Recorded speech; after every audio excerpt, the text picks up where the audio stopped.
Good evening, everybody, and welcome to Nightmares Nightly. A man once paid me to be hunted for sport. I had stumbled across his post when I was browsing the web for work. I was looking for some kind of side gig to pass the time. I was at a bit of a crossroads in my life. I had quit my previous job to break away from the redundancy it had sucked me into. It was a spontaneous decision with no real planning involved. Luckily, in this day and age, the internet caters to people like me, people who don't care about chasing money or don't want to be tied down. It wasn't the money I was after, but the change it would provide. I felt like I couldn't enjoy anything in life, like I was just going through the motions. That night I had been scrolling for quite some time, skimming over job posts, help wanted here, shorthanded there. I didn't think I would find anything to suit me. It all seemed like the same thing disguised under a different title. That was, until I found this particular ad. I thought it was a scam at first. Comical dollar signs on each side of the Craigslist title like a trap set for the elderly in search of their credit card numbers. I clicked on it anyway, curiosity getting the better of me. In all caps, the posting read, "Big money for manhunt volunteer." At least it was to the point. The details below gave a brief introduction as to what the job entailed. I skimmed over them with amusement, half of me doubting it was true, the other half hoping it was. As ridiculous as the prospect was, I had to admit it was exciting. There were some requirements for the job, however, and I was surprised to find that I fit the bill. Must be male, must be young, and fit if possible. Must not be afraid of the dark. Must come alone, with no cell phones, no firearms, and no police. Must meet the night before to discuss. The list went on for a while, but ultimately ended with a phone number and a typed signature as someone simply named Bob. I found myself thinking it over. I didn't exactly have anything to lose. No family, no friends. I always lived alone. The idea of wanting to pack up at a moment's notice never seemed to sit well with any of the significant others I had in the past. I don't know if it was stupidity or the need for adventure, but in the end I found myself grabbing my phone. I mean, come on. How often do people get to say they were hunted for sport? The money wouldn't hurt either, so I gave him a ring. The man who answered the call was tipsy but eager, and when I mentioned my interest in his post, he seemed to be ecstatic, like I was calling to give him the lead role in a movie. The conversation was a little awkward, considering the reasoning behind the call itself, but after a few minutes of cryptic back and forth, we agreed on a meeting place. I was a few towns away, but he insisted that I meet him closer to his side of the woods. The hunt would be at his estate, and I should stay in town so I was well rested for the event. We would meet at a local bar called the Sixth Shot to discuss terms and conditions. He seemed determined, like he had been waiting for someone for a while. He said he would understand if I was in no hurry, but with my current status of unemployment and lack of overall plans, I found myself matching his energy. I had to admit, the concept was a little exciting, if it was real at all. We decided to meet the next day. The Sixth Shot was a bustling little place. A neon sign with a smoking gun made it easy to find. When I arrived, I found the guy immediately. He looked about how you'd expect a manhunter to look like. He pulled it off well. A black polo and tan cargos, a shiny shaved head with a thick curled mustache, all worn on a very tan and muscular body. He was sitting at the bar alone, and he lit up like a Christmas tree when he saw me. Like he knew. He patted the stool next to him, like he was welcoming a long-lost friend. When I crossed the bar, I was met with a firm handshake and a pat on the shoulder. He told me he was delighted to meet me, and drinks were on him. After a brief introduction, he got a glass of top-shelf bourbon for himself, while I sipped on an Irish red ale. I had recently acquired a taste for it. Considering he was trying to hire me with the intent to murder me, he seemed like a pretty cool guy. We got to know each other a little bit before getting to this serious stuff, the people around enjoying their drinks none the wiser. The man known as Bob was actually Robert Callahan, a man born into a world of wealth and, as it seemed, perpetual boredom. His father ran a very successful chain of automotive stamping companies that he inherited from his grandfather.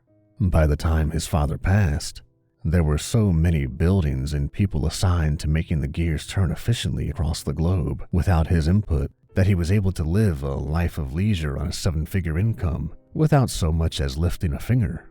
The companies ran themselves as he grew older, and he filled his young adult years with seeking thrills across the globe. He tried anything that got his adrenaline pumping, from skydiving to whitewater rafting. He took a liking to hunting, which he said had started an escapade of finding the world's most dangerous predators and killing them, no matter the cost. He said he had seen it all, but in all his years there was one thing he hadn't bagged: a human. I laughed at his extraordinary lifestyle, feeling a bit mundane when it was my turn to share stories. Mine was far from exciting. I left the more boring bits out, but I told him I spent most of my 20s as a park ranger. It kept me close to nature and outdoors, but when it's all you look at, it tends to lose its luster. I left that to be a cab driver in the big city, something that kept me in transit and entertained for a while. Always moving, with so many people to observe in the busy city life, but in time I found myself too contained to the city itself, which is why I recently quit, which brings me about to where I was now, discussing being hunted by another man. He was fascinated, jotting down notes in a little pocket book while he sipped his bourbon. We conversed for a time. I finished a couple of beers and he ordered another pour of bourbon. The conversation was nice. It had been a while since the last time I went out with friends. Despite the fun I was having, we couldn't beat around the bush forever. When it came time to discuss the actual terms of our agreement, his face turned serious. I would be paid $5,000 tonight. Granted, I still wanted to go through with it. He said this would help me settle accounts before the event. He said he owned a mansion outside of town with over 30 acres of forest land. He was outside city limits, and his nearest neighbor was 6 miles away. No one would hear screams or gunshots.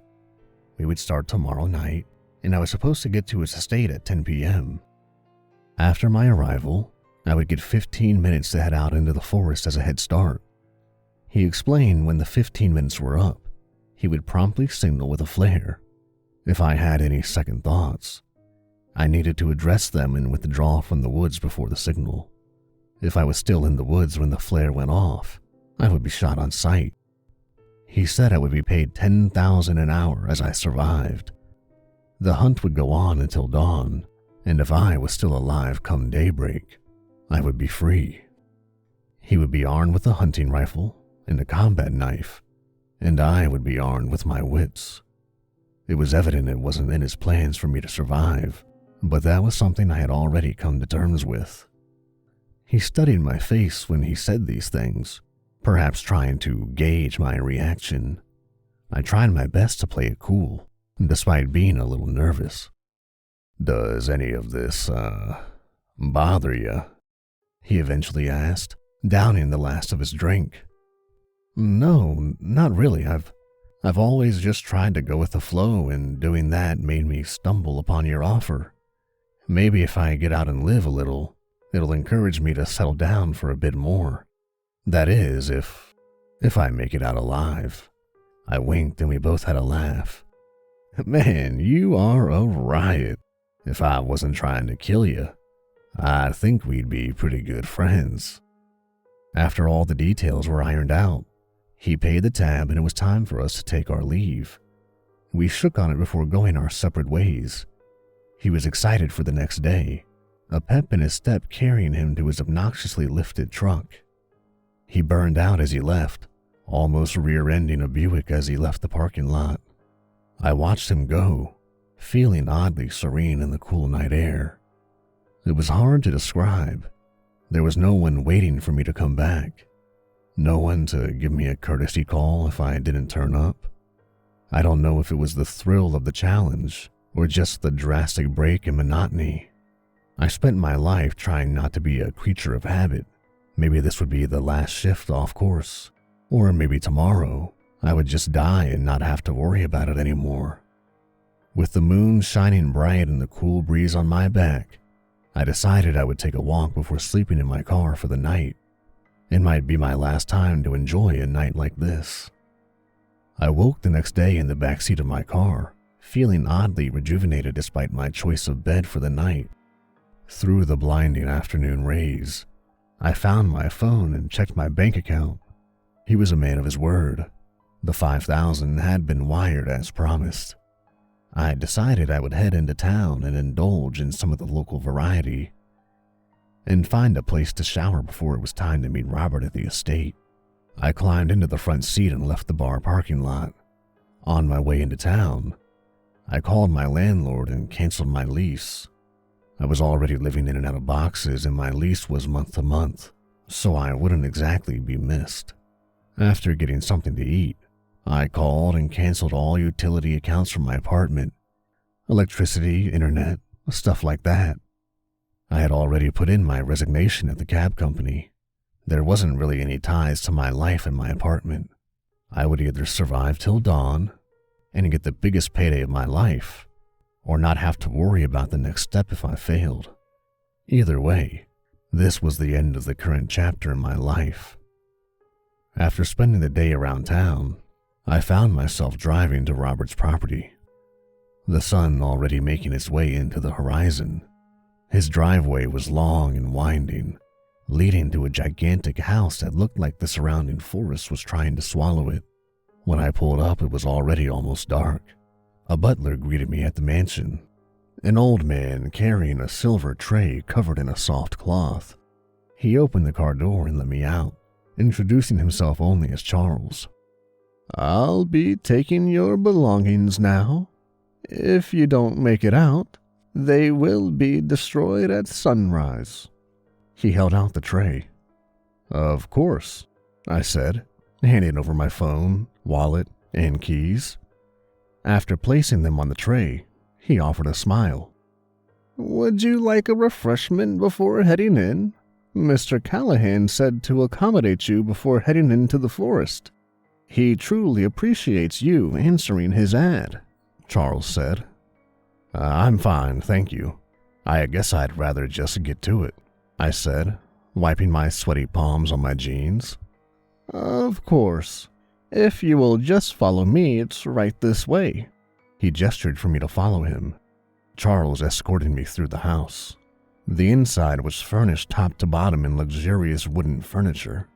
Bearskin rugs, chandeliers made of gold, paintings from the Renaissance era. The estate was definitely worth a fortune. We passed by a trophy room, filled wall to wall with mounts of animals from across the globe. They seemed to stare with their glass eyes, following us as we made our way through. Charles made no effort to engage in conversation, and neither did I. The other end of the mansion consisted of a large patio. Waiting for us there was Robert, who seemed to be preparing for our little hunt. He was running a large combat knife over a whetstone, slowly and methodically as we approached. Propped up next to him was his rifle. The bolt was pulled back, several cartridges laid out on a glass table. Next to it was the flare gun. "The time is approaching," said Charles, and Robert nodded. He wiped the blade off and sheathed it on his belt. I looked at his loadout on the table, starting to feel sick to my stomach. This was seriously happening. Now that I was here and seeing him fully prepared, I couldn't help but feel like I was in over my head. Robert stood and grabbed his rifle. He picked up each .308 cartridge and loaded them slowly, one at a time until it was full.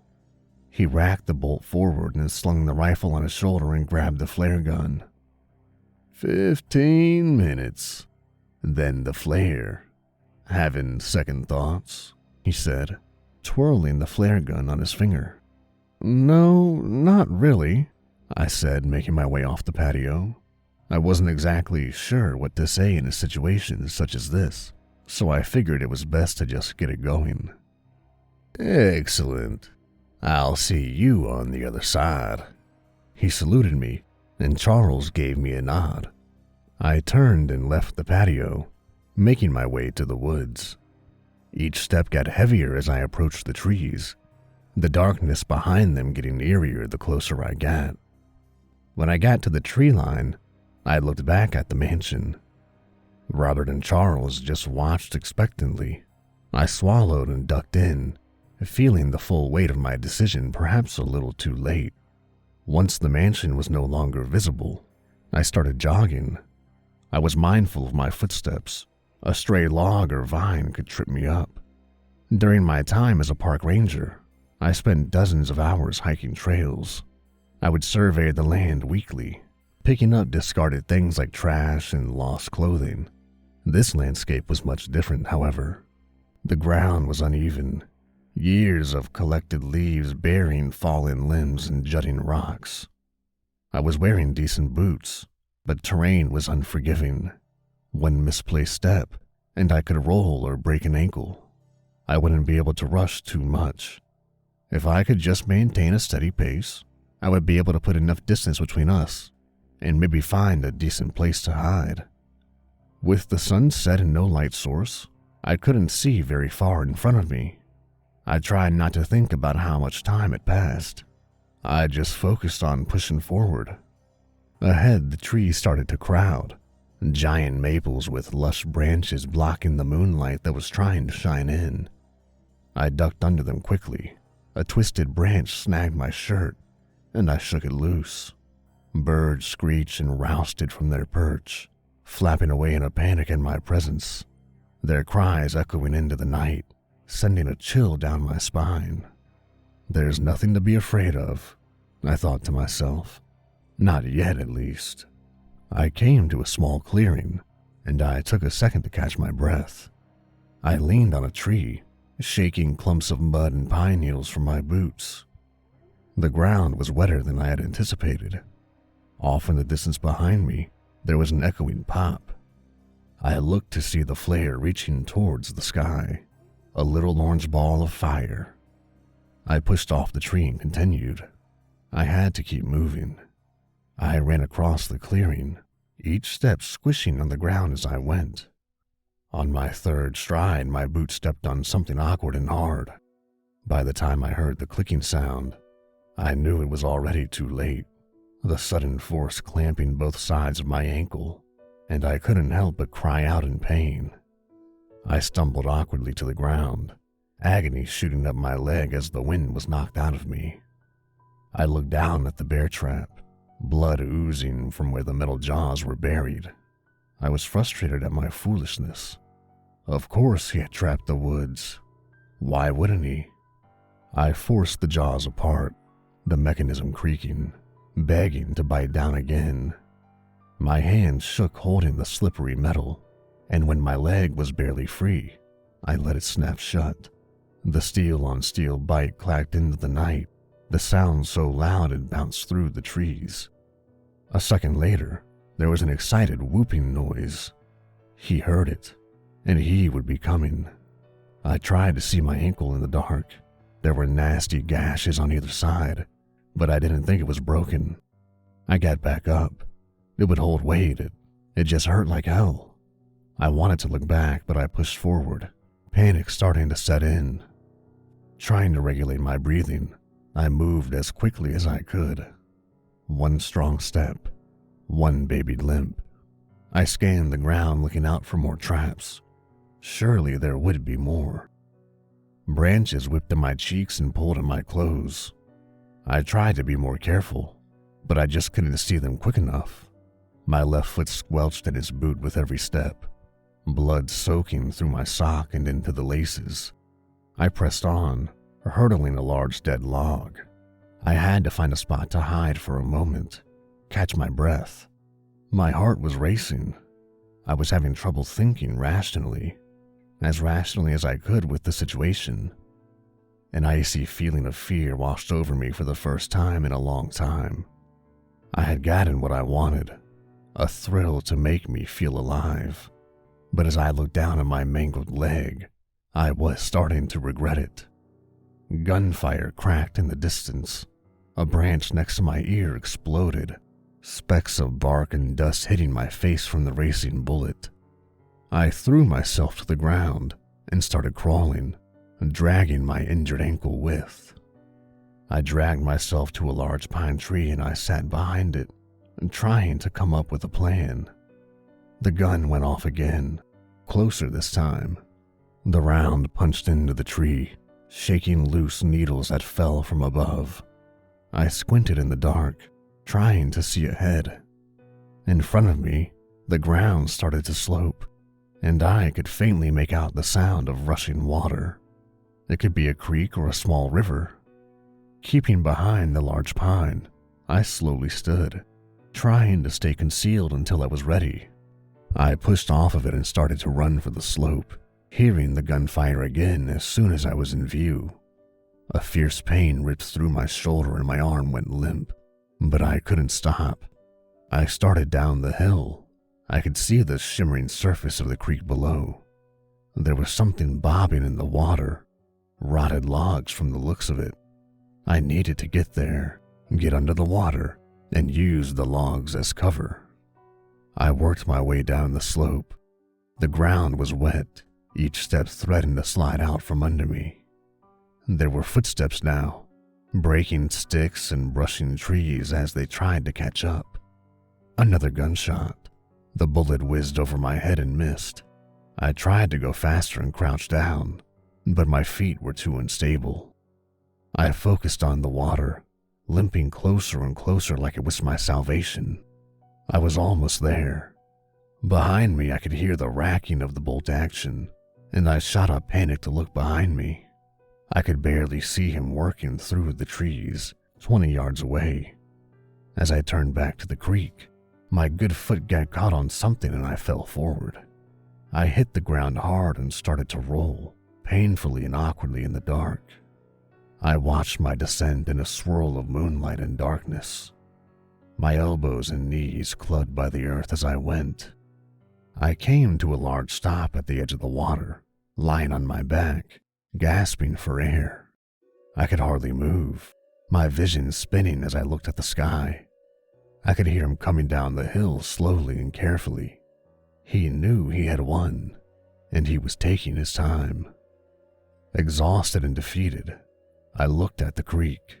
It wasn't logs I had seen floating, but bodies, several of them, bloated and rotting in the clear glow of the moon. The more I looked around, the more I saw. Men, women, children. I'm not sure what I expected. Robert was there now, boots squishing as he looked down at me. A pair of black goggles were over his eyes, a wicked grin on his face. He unslung his rifle and let it fall to the ground, then pulled the goggles off his face. He cast them aside like toys. Disappointing. Very disappointing. I thought with you being a park ranger and all, you'd make it further. But here we are, at the creek. They never make it past the creek. Robert cracked his knuckles and pulled the knife from his belt. He held the knife in both hands and brought it down, aiming for my heart. I put up my hands to fight him, but it only delayed the inevitable. He worked free from my grasp and elbowed me in the head, a blow that sent my vision blurring once more. My arms went slack, and he buried the knife in my chest, my lung collapsing as the blade went in. With a grunt, he pulled the blade down, separating my torso down the middle in a nasty, gushing mess. Satisfied, he got up and left me there to die. I tried to talk, but it all came out as gurgled whispers. What? What was that? He mocked, and he knelt down to hear me. With the last of my breath, I spoke my last two words, just loud enough for him to hear. Thank you. The involuntary screams came next.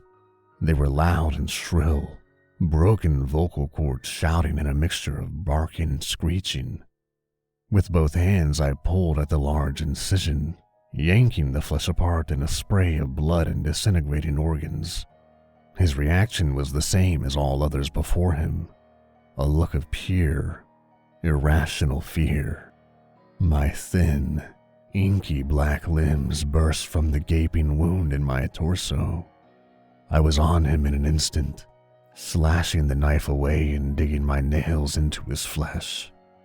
I ripped his shirt like paper and separated his chest just like he did to me, my piercing screeches ringing into the night until I burrowed so deep they could no longer be heard. He thrashed and oozed from every orifice as he made room for me, just as the cab driver did, and the park ranger before him. I ate and wriggled as he expired, worming and digging my tiny frame into each limb like a suit. When the fit was just right, I stood up and cracked my knuckles. I looked at my reflection in the water, running a hand over my face to feel the new fit. Better than the last one, that's for sure. I took my time going back to the estate, making sure my walk was just right and everything was in place. The hours passed as I settled in, feeling more and more at home as I worked the joints and muscles. At daybreak, I emerged from the tree line to find Charles on the patio waiting. He came to greet me immediately. "Sir, this one had you out all night. Was this one better than the others? Can I get you something to drink?" he said. "Much better than the last. And bourbon, if you will."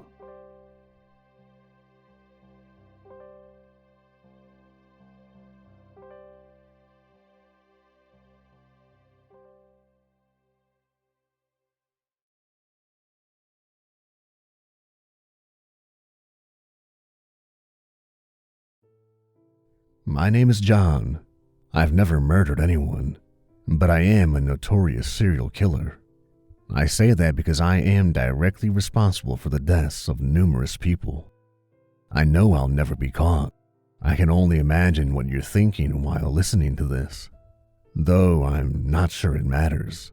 The fact is, I'm not sharing this story because I feel bad about what has happened, or because I have some need to get it off my chest.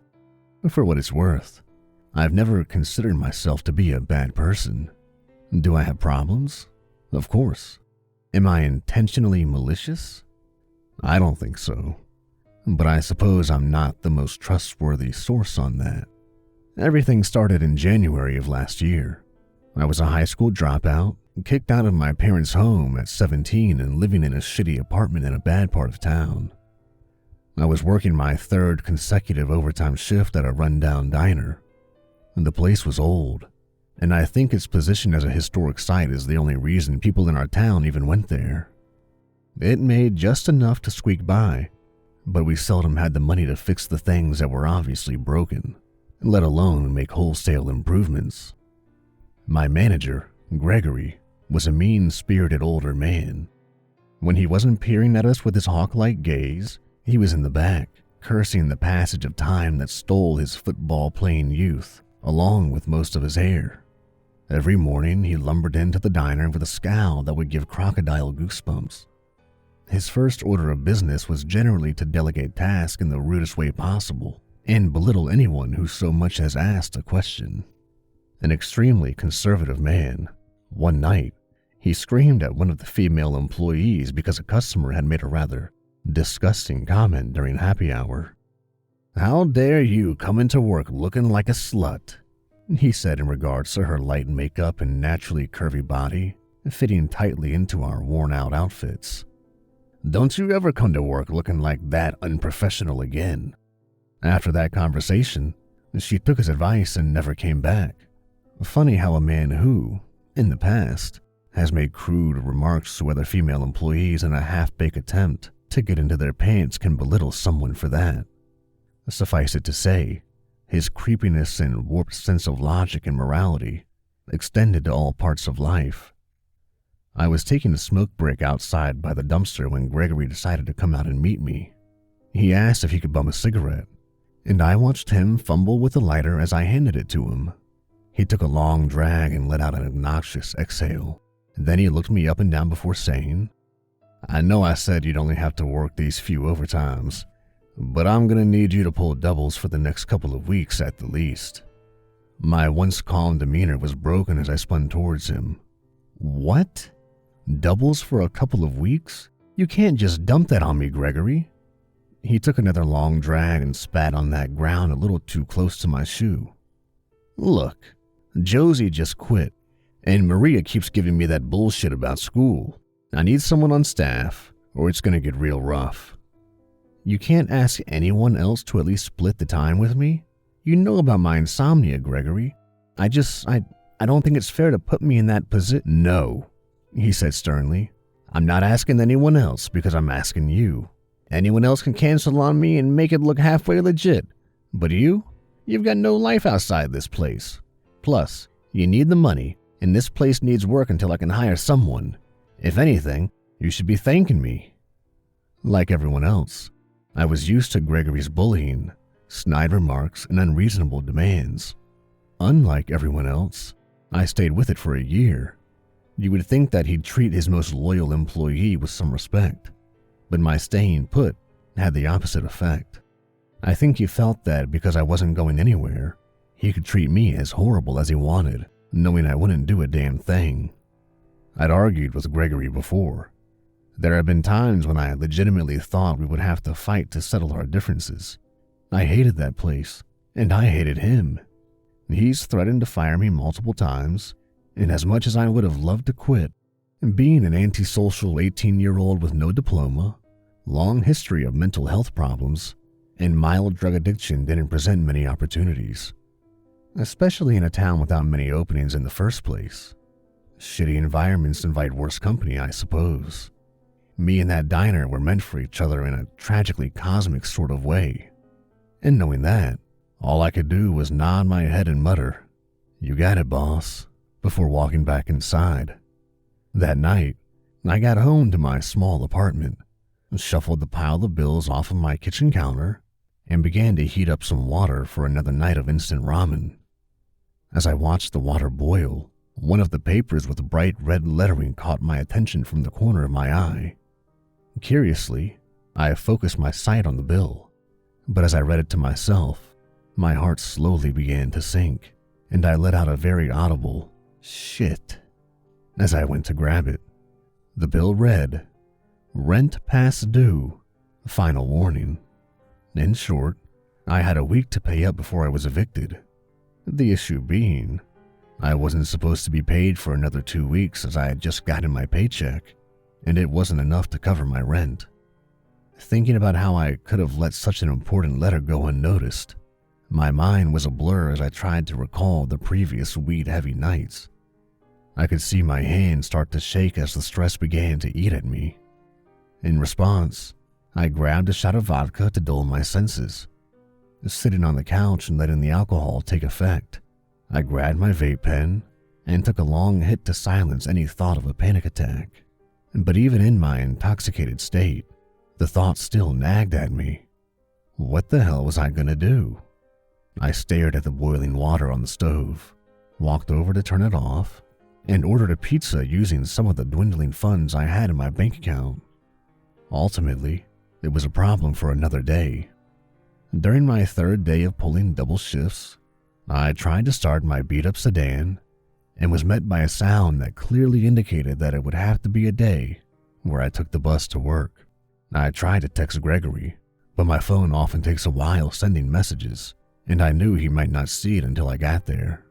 Running on 3 hours of sleep, I groggily made my way to the bus stop, where the bus came nearly half an hour late and dropped me off a little farther than where I needed to be to get to work. The early morning's debacle made me about an hour and a half late, and I was instantly met at the door by a furious Gregory. He immediately dragged me into his office, where he screamed at me for not being on time. I tried explaining to him that it was out of my control and that I tried to contact him. Still, he blamed me for not ensuring that I had reliable transportation and that I should have just figured it out. I'm not sure what it was, but he seemed on edge far more than usual. When he kicked me out, I could feel the entire diner staring at me. I tried going along with my regular shift, and for the most part, I was doing well, but I could feel the fatigue starting to kick in. The only thing keeping me going was some coffee I snuck from the coffee maker, an Adderall pill I bummed off a coworker, and the drive to make it to Friday so that I could pay my rent. But the effects of having to do double shifts and insomnia were coming in strong. A couple of cute girls had made an order for 2 Caesar salads with a side of fruit. A pretty simple order, but before I could leave their table, they stopped me to chat for a little bit. It only took me a second to realize that I was being flirted with. Being flirted with was a rare thing for me, so I was pretty stoked when it happened. Despite all the stress for the past week, it felt amazing to have an extra bit of positivity to drive me forward. In retrospect, I may have clung to that positivity too tightly. Between the exhaustion and mild daydreams of asking one of those girls for their number and seeing where things went, a small lapse in awareness was all it took to mix up their order with another table. I apologized, and as I went to give the food to the correct customers, I tripped over my own feet and sent the food and dishes careening to the floor. The diner went silent as everyone turned to look at the mess I had made. In that silence, I heard a loud curse as Gregory came marching out of his office to inspect the incident. His eyes grew wide at the broken plates before focusing on me. He put his hands on his head and dramatically yelled, "What the hell are you doing, you damn idiot?" I could see the 2 girls stifle giggles, and I looked back to Gregory with worried eyes. Look, Gregory, I'm sorry. I've been drained and stressed, and I just had an accident. I'll clean it up." "You're damn right you're gonna clean this shit up," he yelled from across the diner. "And then," he pucked his lips and marched towards me, "then you're going to get the hell out of my diner, and you're never gonna come back." "What?" I yelled back. "Because I dropped some damn dishes? It happens. I've worked my ass off for you for over a year, and you treat me like this because of dishes?" His eyes narrowed, and the old man looked as though he was ready to come to blows. "Don't you yell at me. You come in late, you screw up orders, and as soon as you walk through those doors, I could smell the weed on you. Some of us have real issues to deal with, and you come in here claiming you're exhausted?" He gave a fake chuckle. "I don't care who you are. You don't come into my restaurant high and then try and pass it off as being tired. Truth is, I've wanted you gone for a while now. Last weekend, I found someone to take your spot. A little earlier than I thought, but you've shown me today that I really don't need your loser ass around here." Tears started to well up in my eyes, and my voice cracked as I tried to plead with him. Gregory, please, I need this job. My rent is due Friday, and if I don't get paid, I'll be evicted." "Please don't do this. I promise I'll do better." This time, his chuckle seemed more genuine. "Paid by Friday? No. I'll give you your paycheck when I'm ready. What happens in your personal life is none of my concern, so long as it doesn't bleed into your work. And obviously, it has. Now get out, John." The diner fell silent again as he walked back into his office and slammed the door. I sat for a moment, feeling as though the world was judging me. I looked back at the 2 girls and the look of disgust they had on their faces. They were staring at a loser, a druggie, a child without a home. I punched the ground in frustration. I was done. I looked outside and saw the gloomy sky show signs of rain. I could have taken the bus home, but I just didn't care. I made the long walk home in the shower, accepting it as a part of my punishment for being a stain on existence. It was my fault, right? I had put myself in that position. Screwed up as it was, I was resigned to my fate by the time I got home. I figured, why not let the universe kick me around as much as possible? My parents always called me a mistake, and now I was being shown why. I flopped onto my couch, and as I made the now routine motion of reaching for my wax pen to let the THC take me into a momentary place of bliss, I stopped and thought, why should I accept fate as it is? Why the hell would I let a horrible man like Gregory treat me like trash? My whole life, I had been pushed around and stepped on, and I just accepted the role of being everyone else's punching bag. And for what? I never set out to hurt anyone, and yet everyone else always wanted to hurt me. I couldn't do it anymore. It was time I took matters into my own hands. That night, I made a plan to break into the diner's safe. If Gregory was there, I would deal with him in whatever way I saw fit. I knew from the onset that I'd be an immediate suspect in a robbery, but the fact is, I didn't care. I was desperate. Plus, winter was coming, and my options were limited when faced with being out in the snow. The next morning, I went and got everything I needed: a BB gun, hammer, rope, duct tape, and a crowbar. 5 minutes before the diner closed, I drove up to the empty lot and downed a small bottle of tequila I keep in my glove compartment. Then I waited 20, 30 minutes just to be sure. When I was satisfied that no one else was coming in after the last car from the night shift had left, I was confident it would just be him and me all night. I donned a cheap wolf mask I found in my closet, slid the BB gun into my front pocket, and the hammer into my back pocket. With the rest of the supplies in my backpack, I made my move. I kicked open the front door and immediately walked to the back office. I furiously pounded on the door to coax the old man out. When that ugly, vile man opened up to see what was happening, I immediately swung at his face, dropping him to the floor. Then, I took the crowbar from my backpack and swung down on his knees. The apparent cracking gave me a sense of satisfaction I had never felt before in my life. I tied him up with the rope and duct taped his hands and feet together.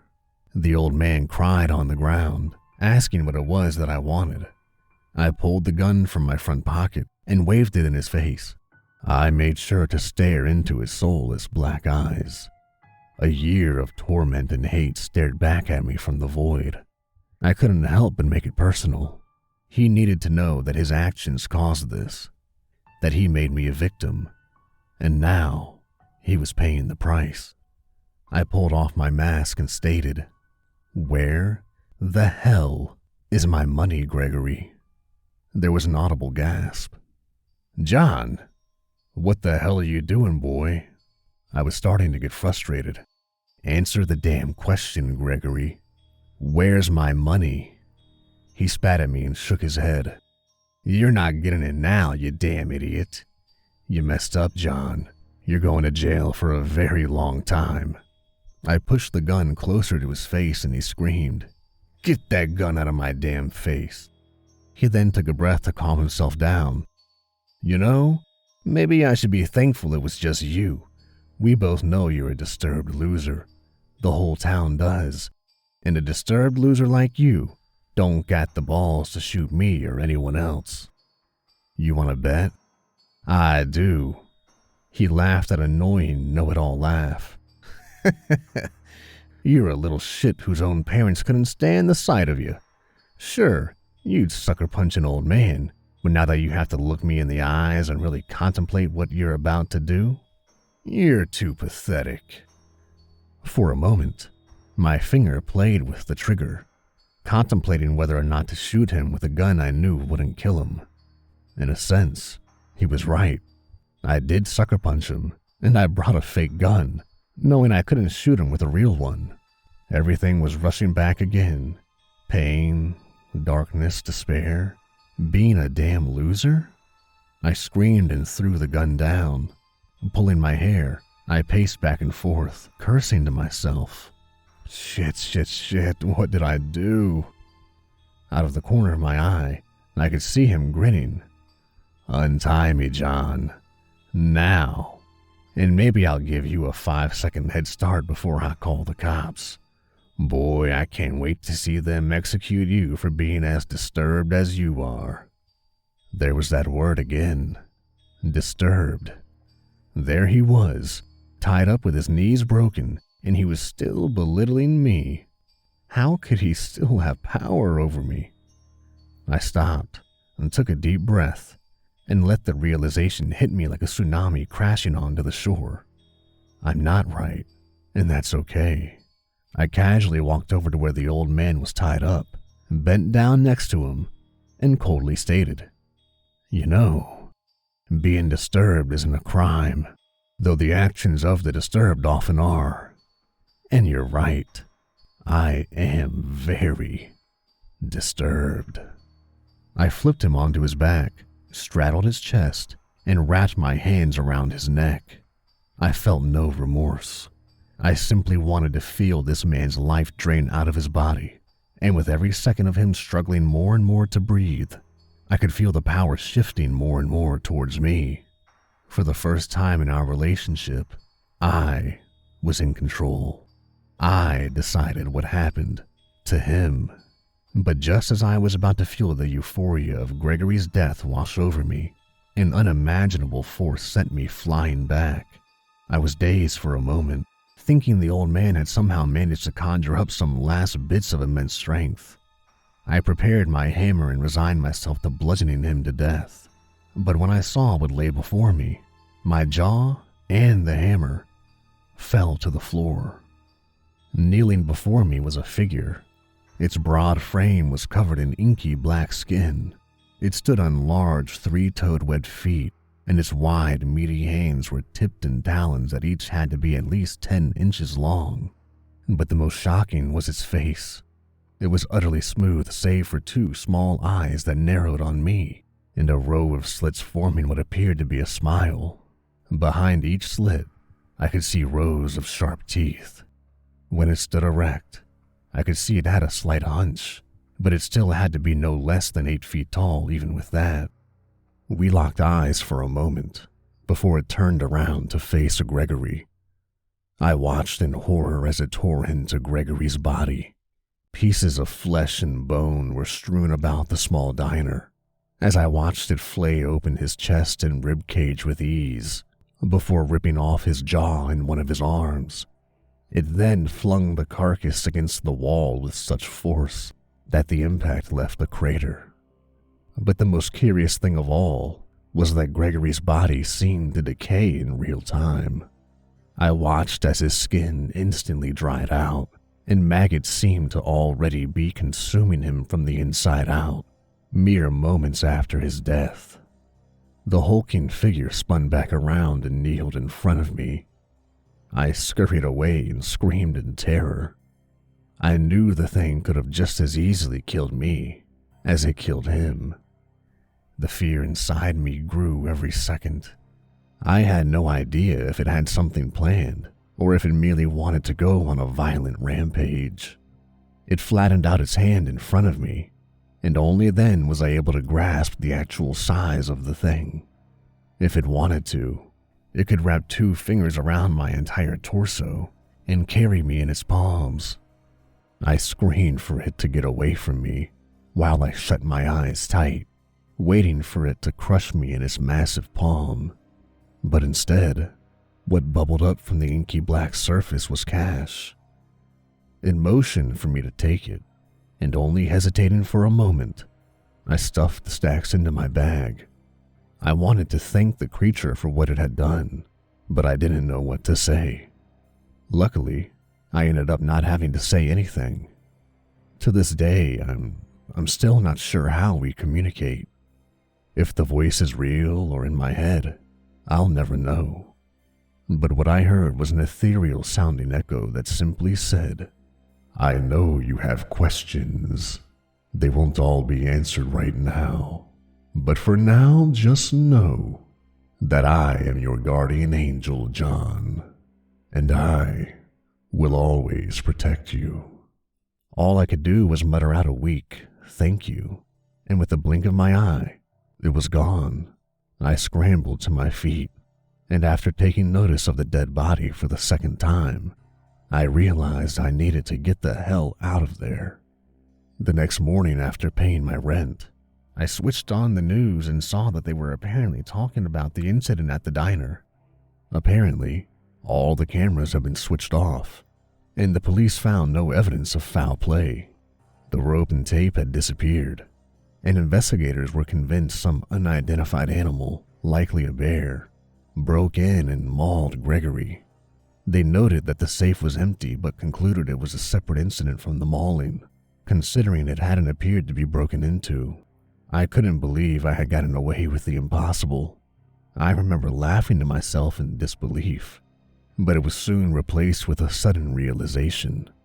Gregory wasn't the only person that had done me wrong. No. Many people in my life were responsible for the shitty situation I was in. A lot of those people living good, happy lives despite taking their turn stepping on mine. They were going to pay dearly. They had to suffer for their transgressions. I had some money remaining from last night and figured maybe it was time I got out of this shitty town and did some traveling. By the next week, I packed up the little I had and started traveling. The most valuable commodity I owned, and the only thing I truly needed, was the will to kill. So long as I had that, my horrifying friend would always take care of the rest. Many people have likely seen me around. Maybe some listening to this story. I fade into the background for the most part, observing and occasionally interacting, but never someone you'd remember. And perhaps that's a good thing. Maybe you shouldn't want to be around someone like me. I move in the darkness, and when you know I'm there, it's already too late. I've gone around exacting the kind of justice that I think is necessary for the past 2 years. With every new body, the closer I get to true happiness. I don't know what the end goal is. Maybe I'll just keep going until the pain goes away. Perhaps I'll stop and settle down. But for now, there is so much more work that needs to be done, and I'll do it with a smile on my face, one that mirrors that of my guardian angel, an angel that, to this day, I still have a healthy respect and fear for. It's always good to keep in mind that our relationship is built on a foundation of pain. For now, we keep the peace. But anyone should know, personal demons can hurt you just as quickly as they can hurt anyone else. When it stalks me in my dreams, watches me walk down the street, or stares back from my reflection in the mirror, I know what it wants. More death, more pain.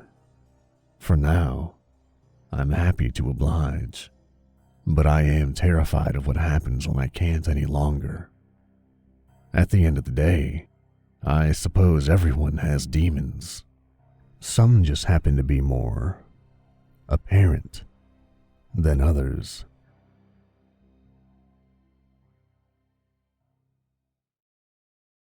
For as long as I can remember, I've been able to see the physical manifestation of people's souls. Their body will twist and warp into a depiction of what their soul looks like, their essence. It isn't constant. It doesn't happen with every person I encounter, but it has helped protect me in a handful of situations that I was unsure of. It never fails to catch me off guard. Imagine talking to someone you've known for years, when suddenly their face and body change and bend in ways that should be impossible, while they continue to talk to you completely unaware of what's happening. Sometimes it'll happen just from looking at a picture of someone. I've never seen any two manifestations be the same. There have been similarities though, especially in those people who are inherently good. The whole thing scares the shit out of me, quite frankly. I can't just reach in and bring their souls forward. It happens randomly with no rhyme or reason, and it rarely happens when meeting someone for the first time. Forming relationships and bonds with people is too much of a gamble for me. Risk falling in love with someone only to wake up next to them one morning and you see a grotesque monster lying in bed with you? Yeah, no thank you. It's the same with friendships. You'd think something like this would make me a little more willing to trust, but until I see the soul, I can't even bring myself to try. It was a lesson I learned the hard way, if I'm being honest. I was careless back when I thought that living a normal life was something that was possible for me. I often got to see the true colors of the people I surrounded myself with, just a little too late. I've seen so many souls at this point in my life. Most people truly are good, but there's nothing that can ease my fear. Once you know something, you can never truly unknow it. I have seen that there really is evil here with us, and that evil is as human as the rest of us.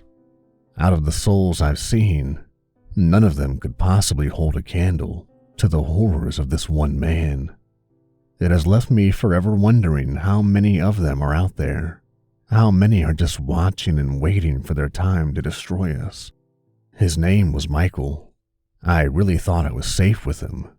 We'd been friends for close to 8 months, and while I hadn't been shown his soul, I also hadn't seen any red flags. I wouldn't go as far as to say I thought he was the one. We weren't dating by any official sense, but I knew he loved me and I loved him. That was enough for me. He provided a sense of comfort, a sense of home, a feeling of peace I had never experienced. With him there was no fear. I didn't care if I ever saw his soul. But that all changed when my mother was hospitalized. It was November, and my father called me in a panic. My mom had been taken to the hospital via ambulance. He refused to elaborate over the phone. He just asked me to be there. I made it to his house far faster than I should have, and we rushed to the hospital. Sitting in the waiting room, we anxiously waited for the doctors to allow us to see her. It felt like an eternity, but they continued to assure us they were doing everything they could.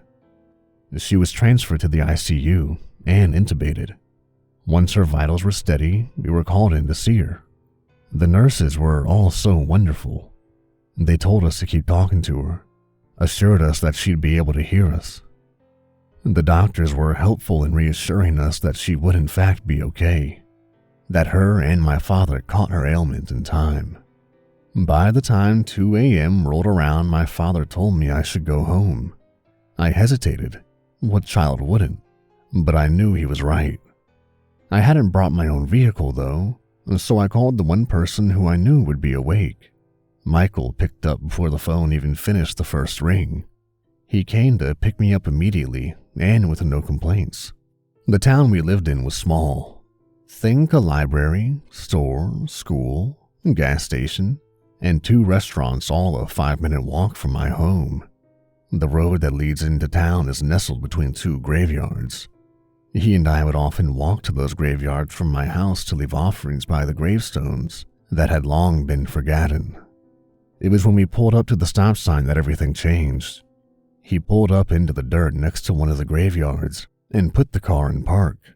I felt dread come into me. It was the sudden feeling of drowning, of having the wind knocked out of you when you're hit in the back a little too hard. Every muscle in my body tensed up, told me I needed to get the hell out of there. He called my name, but it came out like a demand. I slowly brought my eyes to his face. His features were so twisted I could hardly tell he was human. His mouth was stretched into a horrible grin. The corners of his lips reached his cheekbones, and through the moonlight streaming into the car, I could see his teeth were rotten and cracked. His skin was covered in scales and sores. His eyes had morphed into a deep black. I could hear him talking to me. I could see him reaching towards me with his hands now gnarled and crooked. I forced myself to stay and look. He was still changing. Part of me needed to know the whole truth of him. I pressed myself against the door, made myself as small as possible while he spoke, saying things like how he could no longer pretend he didn't want me, how appropriate it was that we were having this conversation by a graveyard. I bit my tongue to keep myself from screaming as he grabbed one of my hands with his own. I could feel blood pooling in my mouth, the coppery taste mixing with the tears I swallowed, a cocktail of fear, and he was enjoying it. I knew I needed to get out, but I couldn't get my door unlocked without distracting him. His form was still shifting, a putrid smell rolling off of him as his skin sloughed off to be replaced by shards of glass. I remembered wondering if even just touching him would scar me forever. And the distraction I needed presented itself when he grabbed my face with both his hands and pulled me to him. He kissed me hard, holding my face so tightly in his grip, I thought for sure I would be walking away with bruises. I reached back with one hand, feeling for the lock, and flipped it. He ripped himself away from me. I took the opportunity to bring my leg up and kick him while simultaneously throwing my door open. When I looked back into the car, he was holding his face, blood and glass falling through his fingers. He had stopped shifting. He was entirely made of glass and nails. In place of his eyes were hollow black holes, and where his mouth was previously was now instead a long and jagged shred of mirrored glass that still formed a sickening smile. I ran to the nearest house. It was my elementary school bus driver. Small towns for the win. His wife made me tea, but when she asked what happened, all I could bring myself to say was, "Someone wasn't who I thought they were. I'm just shaken up, I wasn't hurt." She loaded me into her car and brought me back to my home. After doing a thorough investigation, I locked all the doors and windows and crawled into bed. It wasn't until I reached for my phone to let my dad know that I had made it home that I felt the pain in my cheek. I went to the bathroom and saw a small cut. I squeezed it and watched in horror as a small, almost invisible shard of glass came to the surface of the wound. I pulled it out and let it fall to the bathroom counter. That night I had learned the hard way. Sometimes you just can't trust who someone claims to be. And if you do, you may walk away scarred.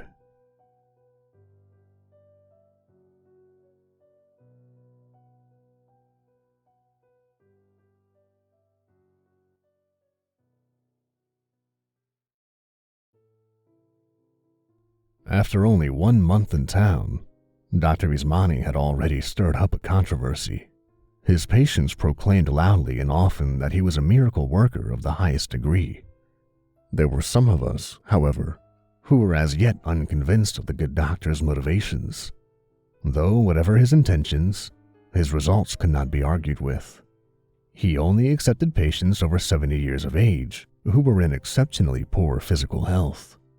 Yet after only 2 weeks of daily treatment with the doctor, his patient's youthful vitality would be all but restored. Memories would return, aches disappeared, even wrinkles smoothed out. All of these miraculous results were ostensibly due to an elixir of Dr. Ismani's own creation. The formula, he claimed, was based on centuries of accumulated knowledge that had been passed down through generations of his family. I had a chance to see the elixir for myself when Dr. Ismani came to my house for an appointment with my elderly mother. I was hesitant at first, but loving my mother as I did, I couldn't pass up an opportunity to see her quality of life restored. So, determined to kick Dr. Ismani to the curb if anything seemed amiss, I didn't interfere when my mother made the appointment. Dr. Ismani himself was a fairly unremarkable man. He was short and completely bald, the only hair on his head being a sharply pointed silver goatee, which he kept waxed and impeccably neat. He smelled strongly of nutmeg and cinnamon. In his right hand, he carried a polished leather physician's bag that I guessed to be antique. He smiled cordially when I opened the door and gave a slight bow. Unconsciously, I returned it and gestured for him to come inside. "Thank you for inviting me into your lovely home," he said. "Of course, we're glad to have you." I paused for a moment, considering the most polite way to phrase my question. "So, Ismani, that's quite a handsome name. Where's it from?" Dr. Ismani smiled and his eyes seemed to twinkle just a bit. "I am of the school of thought," he said, "that where one is from is so much less important than where one is going."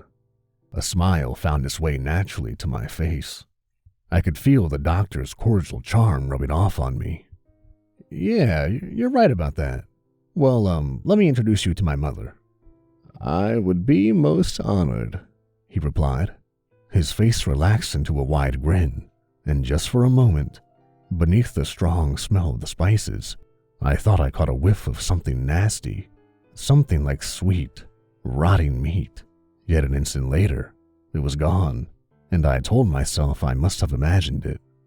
I led the doctor to my mother's bedroom, where she had been confined by poor health for the last 6 months.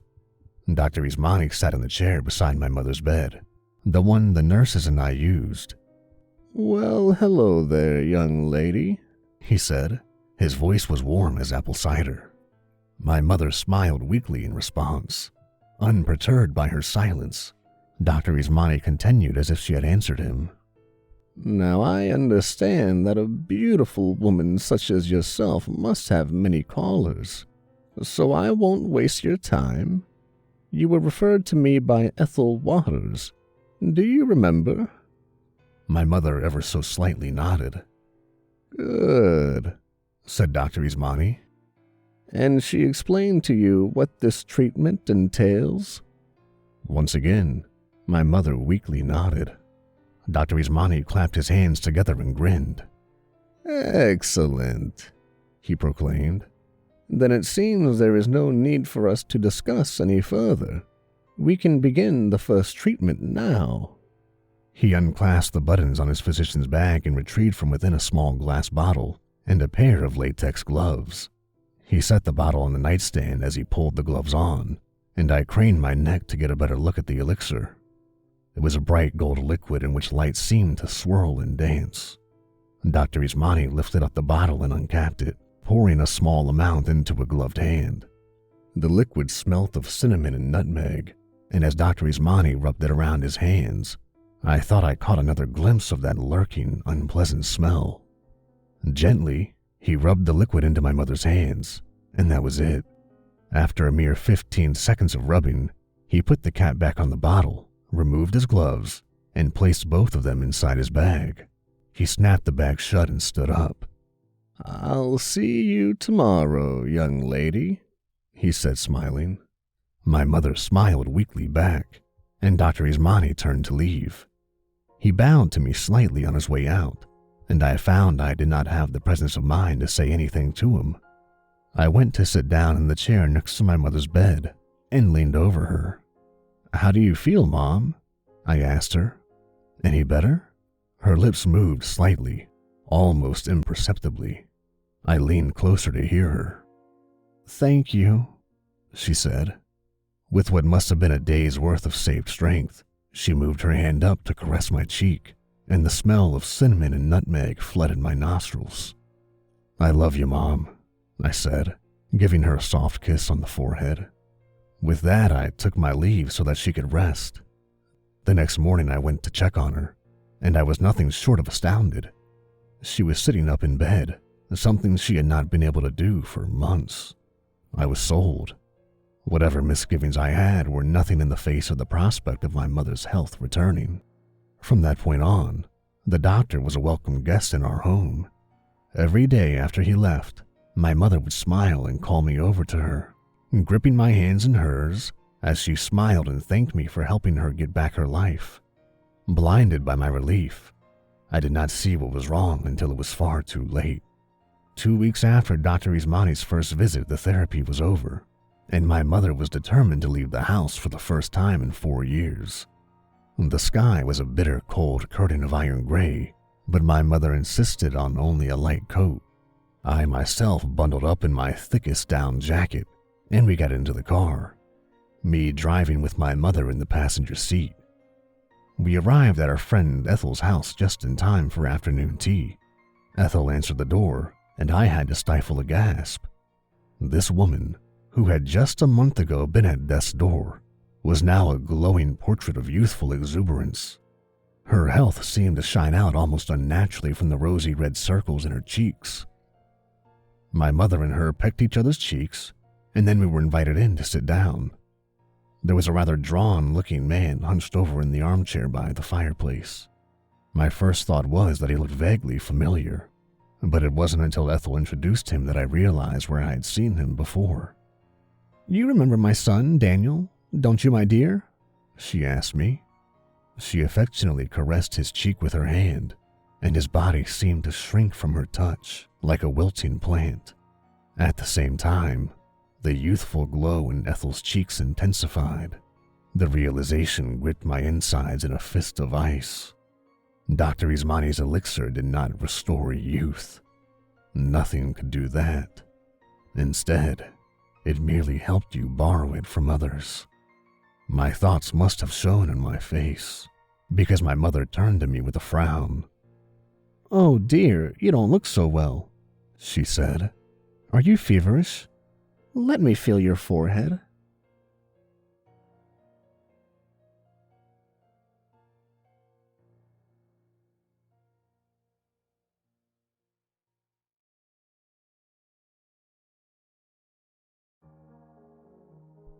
Thanks to my last story, it looks like I'll be here on Earth for quite a while now. So, if you're curious, I can tell you a little bit more about Hell. I'll also let you know about how I first got to know Satan. It's an important part of how I wound up where I am today, as one of the most skilled possession artists in Hell. Besides, let's face it, you should be curious about Hell. After poking around in some of your heads, I'm sorry to say that most of you will be going directly there when you die. It's not that you're evil or anything. It's just that God really doesn't like that kind of website. Even as a demon, I must admit that I was pretty shocked. I did forward some of the links to Satan, however. He's always on the lookout for things to base the new hellscapes on. What are hellscapes, you ask? They're sort of like theme parks, but instead of lighthearted fun in the sun, it's visceral torment and eternal despair. The lines are the same, though, except in Hell, you'd much rather be in line than on the ride. There are 7 main hellscapes, themed after the 7 deadly sins: pride, greed, lust, gluttony, envy, sloth, and wrath. There are also many smaller hellscapes based on whatever horrible ideas Satan can come up with. There may or may not be a tentacle-themed hellscape soon, thanks to some of the videos I pulled from your brain's browser history. That leads me into the first hellscape I want to talk about: Lust. Lust is one of the older hellscapes, and it's also the largest. Marquis de Sade is in charge of operations here. Unfortunately, it's been under construction ever since 50 Shades of Grey was released. Hell's management wants the park to be ready for the big influx of lust-related sins when the Grey generation dies off in about 50 years. Right now, they mostly have relatively boring sins down there, like having the odd fantasy about your hot cousin. Yeah, that's right, don't worry. It's actually much more common than you think. Just kidding. You're a degenerate. But your personal sexual deviancy aside, I'll go on to tell you about some of the rides. Luckily for most people, your punishment is commensurate with your sins, and most people's lust-related sins are fairly mild. Things are a little worse for those who take advantage of women and children, though. There's the mandatory daily castration, as well as being forced to experience the assault from the point of view from each of your victims. The weirdest ride is being reincarnated as one of those free condoms that they hand out in nursing homes. I don't know who gave Satan that idea, but when he told me, he was practically skipping with excitement. He just loves stuff like that. Have you ever had a boss that seemed to get way too excited over stuff that nobody else cared about? Satan's that kind of guy. Only, you gotta pretend to be excited too, or he'll eviscerate your guts.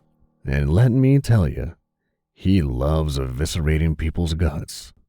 The Lust Hellscape is the first hellscape I visited upon entering Hell. This was back when the hellscape was much smaller, and I can still remember the stench as the gates opened and I trudged through them. The stench of stale sweat and leftover fluids invaded my nostrils and left me bent over, retching by the side of the road. When I saw what awaited me here, I turned and bolted away, but I was caught and carried in all the same. I'll spare you the details of what happened next. This was also the first time that I met Satan. It wasn't a terribly long meeting. He just told me how much he admired what I had done on Earth, and I gasped and choked on my own blood in answer. I just remember him laughing and walking off, shaking his head. Greed. John D. Rockefeller runs this hellscape, although Hell's management is considering replacing him with someone younger. They're expecting a certain prominent American politician down there very soon. The thing about the Greed hellscape is that it's mostly populated by people who were the elite of their society in their time. Commensurately, Satan created their hellscape to be shabby, even by hell standards. If you want to know what that means, just picture a slightly nicer version of New Jersey. The most popular ride in the Greed hellscape is the waiter ride. The damned are forced to experience the life of a waiter or retail worker in which every single customer is rude, but they can't quit because they need the money. After that, we have the third world factory worker ride. A lot of clothing manufacturers get sent to that one. Let's just say working your fingers to the bone isn't just an expression there. I spent a long time in this hellscape myself as a young demon, and it is the second on this list because it is the second time I got to meet Satan. He had just come to inspect a problem with one of the rides, the one where you slowly get buried alive by gold coins. Due to my egregious greed in life, I was in the ride when he came, and he was confused when he saw me. "I thought you were a wrath violator. What are you doing here?" he asked. "I've already been to Wrath," I replied, "for 200 years. 200 years? Jesus, what did you do again?" "If you want to know, you can read my paperwork." He looked at me for a moment like he was angry, and then he laughed. Oh man, not many people have the balls to stand up to me, you know. I respect that. He smiled and extended a hand, and we shook. And then, he eviscerated my guts. Pride. Pride, vanity, or arrogance will land you here. This hellscape used to be rather small and unpopular, but with the rise of Snapchat and the selfie culture, the amount of vanity offenders is exploding. Arrogant, "my opinion is right and everyone else is stupid" types may find themselves here as well, which means a lot of people who spend their spare time arguing on the internet have a nasty surprise waiting in the afterlife. To atone for their pride on earth, the damned here have to do a lot of ass-kissing. And no, that's not a figure of speech. If you think you're guilty of the sin of pride, I suggest you cut off your nose and tongue, because you definitely do not want to know what a demon's ass smells like. The walls and ceilings are made of mirrors here, and the reflection you see depends on the degree of your pride in life. If you were just a little vain, you may only see your reflection from that time you had a really bad haircut or breakout. But if you were really proud, you get the whole face crawling with maggots treatment. The most egregious pride offenders mostly haven't made it down here yet, though. Apparently in America, they have this special kind of celebrity who everyone has heard of, yet no one actually knows why they are famous. Hell doesn't have an appropriate punishment for them yet, but Satan is working hard on one now. Maybe you have some ideas? If so, please let me know, and make it ironic if possible. Satan just loves poetic justice. Anyway, you probably guessed that this is the third hellscape where I met Satan, and you're right. I had just finished a 20-year stint as a slave when he came strolling up to me waving and smiling. "Johnny boy," he half yelled. "Good to see you. How long has it been?" "It's been 82 years, and my name's not Johnny." "Really? Oh, that's right, I'm sorry. James." "It ain't James either. What do you want, Satan?" He ignored my tone and wrapped an arm around me, grinning. "I was hoping you could help me with something, Jimmy. One of the rides in the new witch-based hellscape is broken, and the technicians are stumped. So, I thought to myself, who do I know that knows all about magic? My old buddy Jimmy, of course."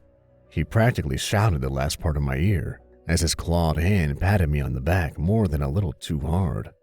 I wanted to tell him to screw off, but I figured it was preferable to spending another 20 years working the fields for rich assholes, so I went along with him and fixed the ride.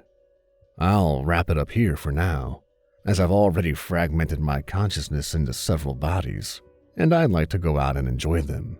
Sadly, I'm not talented enough to possess all of you, so the next time you have an urge to do something that you know you shouldn't, it may be me that's whispering evil notions in your ear, or it may just be your own human nature. But until that happens, relax. Read another story. No need to exert yourself. After all, a little sloth is no great sin.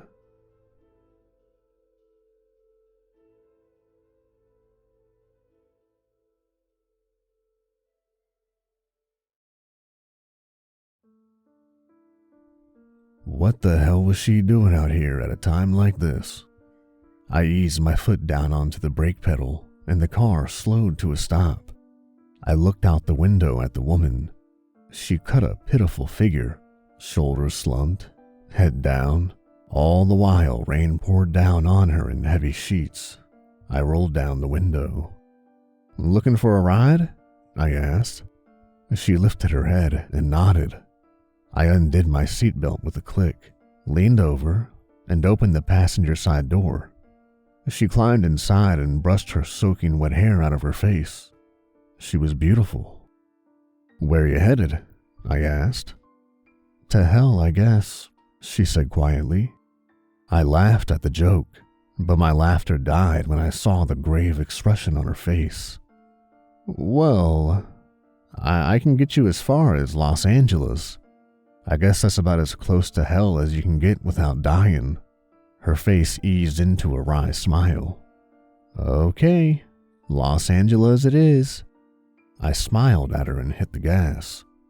Silence settled over us as we drove, and the rain came down heavier and heavier. Even with the wipers on full speed, it was impossible to see through the endless gray curtain of water. "So, what brings you out here in weather like this?" I finally asked. She looked a bit startled as she stared out the truck's windshield. "Oh, I hate the rain." "Yeah, it's a good thing I found you when I did. This area is prone to flash floods, you know." A convulsive shiver shook her entire body. I cranked up the heat. "Hey, not to sound like a pervert, but shouldn't you get out of those wet clothes? I have some spare dry ones in the back, and I won't watch you change, I promise." "Okay," she said. She pulled her coat and shirt off right then, before reaching in the back and grabbing an old t-shirt I kept as a spare. "Oh my God," I said. Now that her coat was off, I could see her neck. A thick, purple bruise encircled it. She looked like she had been strangled. "Are you okay? Do you need medical attention?" "Ambulances don't come out here. Same for police. It's too remote." Right," I said. This woman was starting to make me uncomfortable, and our conversation once again faded into silence. It was a few minutes before she spoke again, right as the car was about to crest a large hill. "Stop the car," she said. I slowed, but didn't stop. What's the matter?" "Stop the car." "I can't do that. I'm on a tight schedule, you know. And besides, I can't just leave you out here in this weather." She turned to me. The look on her face was totally blank as she seized the wheel and pulled. The truck jerked to the right, and tires squealed as I slammed on the brakes. I jerked the wheel back, but it was no good. The truck slammed into the guardrail, shearing off a post and plunging into slushy mud. "Ah, damn it," I yelled. "What the hell is wrong with... What the hell?" The woman had disappeared. I squinted out the window into the shifting gray canvas of rain. Had she somehow fallen out while the car was skidding? I looked at her seatbelt, still buckled. This was too weird for me. I hit the gas, but the truck's wheels only spun. I was stuck. I pulled out the phone and called the police to let them know where I was, but they said they couldn't reach me until the weather conditions improved. I resigned myself to waiting, flipped on the radio, and took a nap. I awoke to a knock on my window. I opened my eyes to see a policeman, motioning for me to roll down the window. "Well," he said in a thick southern drawl, "believe it or not, you might just be the luckiest son of a gun on the planet." "Excuse me?" "Come on out. I'll show you." I did as I was told. The two of us walked to the top of the hill. Lying in the middle of the road below, lodged in a massive swell of mud, was a rock about half the size of my truck. "You come over that hill," said the policeman. "I reckon you never would have seen it in the rain. It's a lucky thing you lost control when you did. Otherwise, well," he looked at me pointedly, "but I didn't lose control. This woman I picked up, a hitchhiker, she jerked the wheel and sent me into the mud." "That right. Where'd she go?" She disappeared." A peculiar expression stole over his face. "Remember what she looked like?" Yeah, black hair, blue eyes, and what? A bruise around her neck. It was a bad one." The policeman nodded and sighed. "Yeah, looks like you ran into Maggie.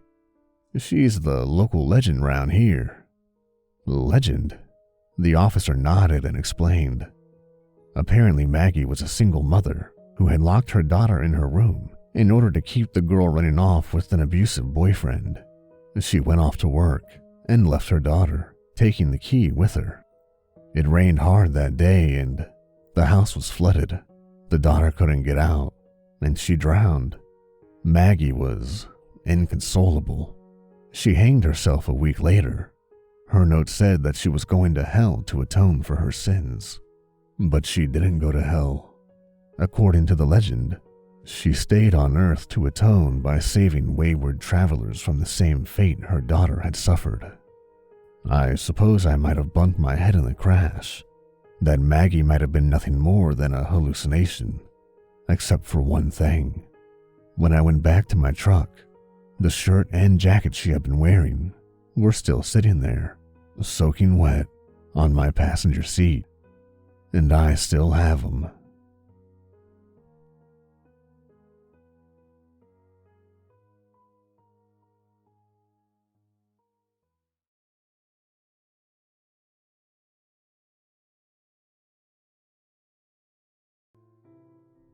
I've been working as a bartender since I was 18, and I've seen a lot of characters come through in the past 3 years. I even had to throw one out earlier this evening, a macho type who mistook sexual harassment for flirting. But in all my time, I've never seen someone like the man in white. He came in just before closing, dressed to the nines in an impeccable white suit. I was the only one manning the bar. Rita, my closing partner, was taking glasses to the kitchen. We'd already done last call, and were just waiting to lock the doors.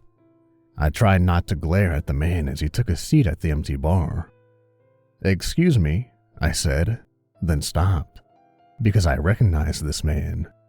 We'd never met, but my father had warned me about him, and the knowing look on this stranger's face squashed any doubt. "Jonathan," he said in a voice like smoke. "Be a good man and pour me a whiskey, will ya? Jack Daniels will do just fine." "Sure." I made his drink on autopilot, my father's warning repeating in my head. The devil wears white. Just then, Rita poked her head out of the kitchen. "You okay, John?" She looked from me to our customer, who shot her a wink. Fine," I said, forcing a smile. "Actually, I've got it from here. You can go home." Her brow furrowed. "You sure?" "Yeah, I'm sure." I don't think she believed me, but something convinced her to leave. Maybe the awkward atmosphere, maybe some Jedi trick from our mysterious customer. Maybe she just saw the wink and decided she'd dealt with enough of that bullshit today. I can't blame her. I set the man's drink in front of him and leaned on the bar. He tipped the glass at me and took a sip, relishing the taste. "So," I said, my mouth dry. Fear was rippling down my spine, but I figured it was better to get in front of this thing. "Is it my time then? Have you come for me?" "What? No, he said, scoffing. "Nah, you've got a long life ahead of you. I just wanted to drop in, see how you were doing, buy your first drink, since you've come of age." I relaxed a little. There was something really familiar about him. Not comfortable, but not otherworldly. "You think I work in a place like this and haven't snuck a drink?" "I know you haven't." His eyes burned into me like a brand. "You haven't had one sip. You toe the line. Always stick to the straight and narrow, even when it bites you in the ass. You're a good kid." Hearing those words from his lips made my heart sink. But it's not gonna save me. "Oh no." He grinned and sipped his whiskey. "The deal's been made. Ain't no going back on that." It isn't fair. A refrain that's haunted my life, but I knew better than to say it out loud. Instead, I poured myself a glass of our finest whiskey and came around the other side of the bar. The man in white grinned as I sat, one stool between us. "Attaboy," he said, raising his glass. I raised mine, then took a drink. The whiskey burned all the way down and I coughed, setting my glass unsteadily on the bar. The man in white laughed, the raucous sound booming in the empty bar. When his laughter faded, we sat in silence, imbibing without so much as a glance at each other. Finally, glass empty, the man in white stood. He reached into his inner jacket pocket and produced a wad of cash, holding it between two fingers so I could see. I counted $500 bills. "For a job well done," he said, laying the cash on the bar. Then he turned to go, adjusting his jacket as he went. Just as he reached the door, my voice rang out. "Wait!" He paused, hand on the glass, but didn't turn around. I could see the edge of his face in the reflection, burning eyes on me. I swallowed, but forced myself to continue. "Is there anything I can do? Anything?" His expression was the last thing I expected to see. Pity. "Sorry, son," he said, shrugging. "It's already over and done with. I'll see you again sometime." And then he was gone. I finished my drink. Then I set about locking up. What else was there to do? Nothing had changed, really. I was still damned. With a sigh, I emptied the bar's garbage and lugged the bag out to the dumpster in the alley. After my mom died, my dad sat me down and told me a story. He and my mom had trouble conceiving, and after years of doctors and treatments, they were about to give up. My dad was in a seedy bar, getting wasted after yet more bad news from the doc, when a man in white sat next to him. Said he heard I was having some trouble, my dad told me. His eyes were distant and the hand holding the can of Bud shook. Said he could fix it, if I wanted. "But," he said, and his eyes got real shiny, like he was looking at $1 million. "He's only yours as long as his heart's beating. When it's all over, he's mine." Of course, I thought he was making a sick joke, and I told him so. I didn't believe it until he showed me Mom's suicide note. I guess knowing what she'd done to the son she'd wanted so badly was more than she could bear. I've tried to live my life right. I go to church every Sunday. I pray every morning and night. Like Old Scratch said, I follow every rule to the letter, even when it gets me in trouble. I've begged God to save me, been baptized and born again. But the man upstairs isn't as straightforward as his counterpart, and I guess even he respects legal contracts. I opened the dumpster lid and chucked the bag in, feeling empty. So much for Christ dying on the cross. I wonder if he knew he'd been had when they nailed him up there. "Hey, asshole!" I turned around slowly to find a man standing at the end of the alley. It took me a moment to recognize him, the jackass who'd been bothering Rita earlier. "Can I help you?" I asked. "You ruined my night." He stomped towards me, cracking his knuckles. I watched calmly. "And now, you're gonna apologize." God, today's shit just wasn't gonna end. "Screw you," I said as he loomed over me. "You little bitch." He screamed and swung a clenched fist at my face. I'm not exactly sure what happened. Something in me just snapped. The next thing I knew, I was wailing on him, pummeling him with a fury that had smoldered for years, just waiting for enough oxygen to flare. He didn't stand a chance. By the end, blood splattered the ground, my clothes, my face. I lifted my foot from his crushed skull, breathing heavily. I expected to feel afraid. I expected to feel guilty. But instead, I felt euphoric. I looked at my blood-stained hands and began to laugh. I understood it now. My parents hadn't given me a curse, but a gift.